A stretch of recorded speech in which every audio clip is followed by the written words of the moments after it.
రహిత జిల్లాగా మార్చడమే లక్ష్యంగా విస్తృత అవగాహన కల్పించాలని డిఎంహెచ్ఓ డాక్టర్ నరేందర్ రాథోడ్ తెలిపారు.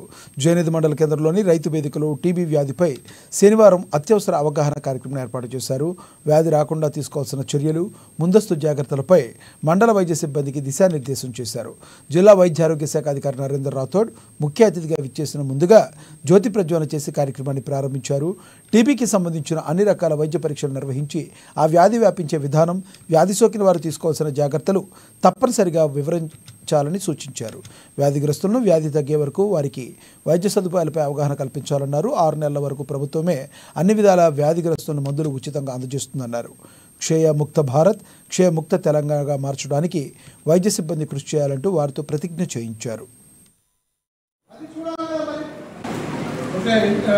టీబీ ఇంటెన్సిఫైడ్ స్క్రీనింగ్ అనేది ఇప్పుడు మనకు హెల్త్ డిపార్ట్మెంట్కి టీబీ అనేది కొత్త కాదు, స్క్రీనింగ్ అనేది కొత్త కాదు, మీటింగ్ కూడా కొత్త కాదు, అవునా? మరి ఎందుకు ఇంటెన్సిఫైడ్ 100 days మనం స్క్రీనింగ్ కోసం ప్రతి ఇంటికి ఈ 100 daysలో ప్రతి గృహ సందర్శన, ప్రతి ఇంట్లో ఉన్న ప్రతి ఒక్కరికి స్క్రీనింగ్ చేయాల్సిన ఒక ప్రోగ్రాం పెట్టుకున్నాం. మరి ఎందుకంటే మొత్తం ప్రపంచమంతా WHO 2030 కల్లా టీబీ మొత్తం టీబీ రహిత ప్రపంచం చేయాలనుకున్నారు.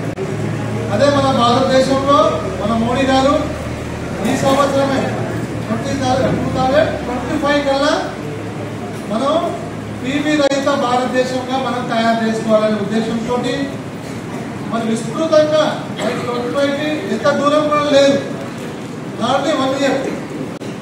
మన 1 yearలోనే మన టీబీ రహిత భారతదేశం, టీబీ రహిత తెలంగాణ, టీబీ రహిత ఆదిలాబాద్ జిల్లా, టీబీ రహిత మన జైనాథ్ మండలం చేసుకోవాలంటే మన విస్తృతంగా ప్రతి ఇంటికి స్క్రీనింగ్ చేసి ఎవరైనా ఉంటే వాళ్ళని ఇమీడియట్గా ట్రీట్మెంట్ ఇస్తే నెక్స్ట్ వాళ్ళకి రాకుండా ఉంటుంది.